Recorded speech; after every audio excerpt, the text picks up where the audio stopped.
Is this situation good or bad for the NBA? It's not good. It's not good. You could label it bad. I wouldn't go that extreme, but it's certainly not good. And the reason why it's not good is because when the NBA had the latest collective bargaining agreement and the one that they had in 2011, their objective was to limit movement on the part of players, meaning players under contract having the ability to force their way out of a situation before their contract expired. Let me break some stuff down, Max and Molly, because and to the audience here, because I want everybody to understand this is a little complicated, but work with me here. When LeBron James decided to leave Cleveland to go to South Beach the first time, the issue wasn't with him electing to leave as a free agent.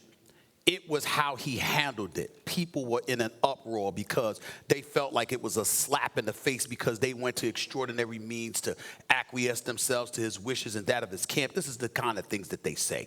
And they put that stuff out there, and they're like, look, man, LeBron, you know, he didn't show any level of appreciation. I thought that was ridiculous. Max, you think that's ridiculous, and we don't need to belabor that point.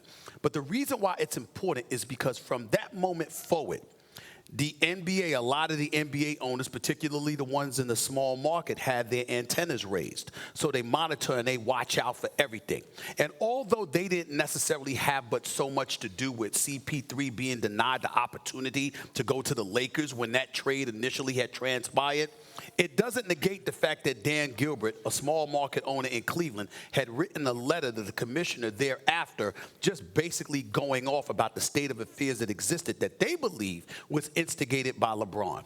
So what do we have now? What we have is a situation where the Kevin Durant's, the LeBron James, and others who are marquee players all speak about player movement.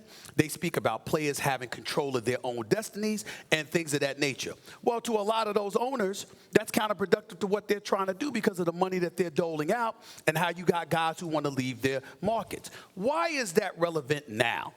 Because when Anthony Davis announces that he wants to leave New Orleans and he has no intentions of resigning, he publicized his situation, and it's perceived as him obviously trying to force his way out, preferably to the Lakers, okay, with less than 10 days to go now. Well, here's the problem with that. He's under contract until next season, till the summer of 2020. So what do you have? You have this situation right now where everybody's looking at him, and they're like, we got to put a stop to this. Here's the interesting part. This is what I'm being told. The New Orleans Pelicans literally are contemplating saying he could kick rocks. He ain't going no damn place. He's under contract, okay? He can sign a 5-year max right now, get $240 million.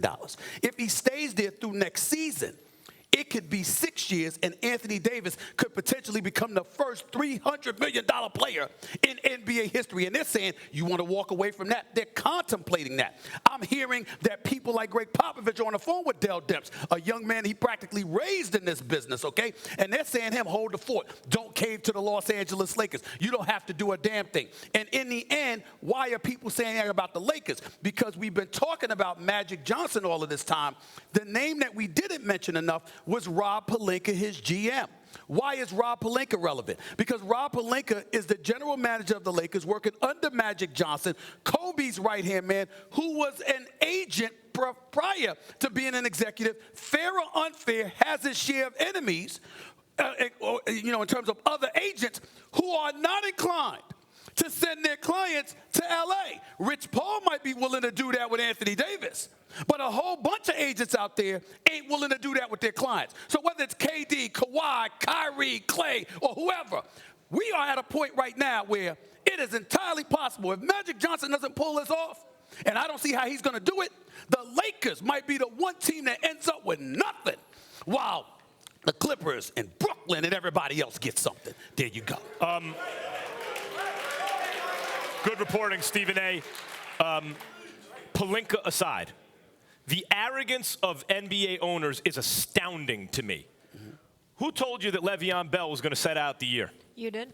Right, because it's gotten to the point where the players realize the only way to get what they want is to be willing to make a sacrifice. I'm telling you this right now. If Anthony Davis gets traded to any other team but the Lakers, he will not resign. And part of that will be fueled by the anger that he's losing $80 million in that move. Let me explain what's going on here. In the NBA, you work your whole life. You're a genetic freak, first of all, and then you work your whole life to get to a place where it's literally almost not exaggeration to say everyone in the world who can play in the NBA does. Like, that's something almost everyone in the world who has a shot to do it's trying to do it. But you get there. Not only that, you're one of the best who ever did it. You're a max contract player. If you're one of those guys, you cannot leave where you're drafted. You had no choice to work in the city to which you're drafted and for that team. None. It's complete luck. And then you have to stay there for 7 years or you lose a tremendous amount of money. And the rules are now that even if you stay the whole 7 years and you're a free agent, you lose $80 million when you choose to where you're going to want to go.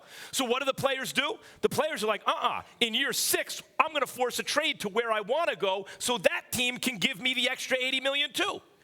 That's rational, right? And the owners can't take this. You know why? Because owners of other markets, and this goes for New Orleans too. People like New Orleans. It ain't L.A. I believe Sigmund Freud wrote about this. L.A. envy. I believe a lot of owners out there have L.A. envy. You don't own the Lakers. The Buss family owns the Lakers. You don't. That's where someone wants to play. Tough. I guarantee you, Gentlemen. Anthony Davis winds up a Laker come hell or high water. Really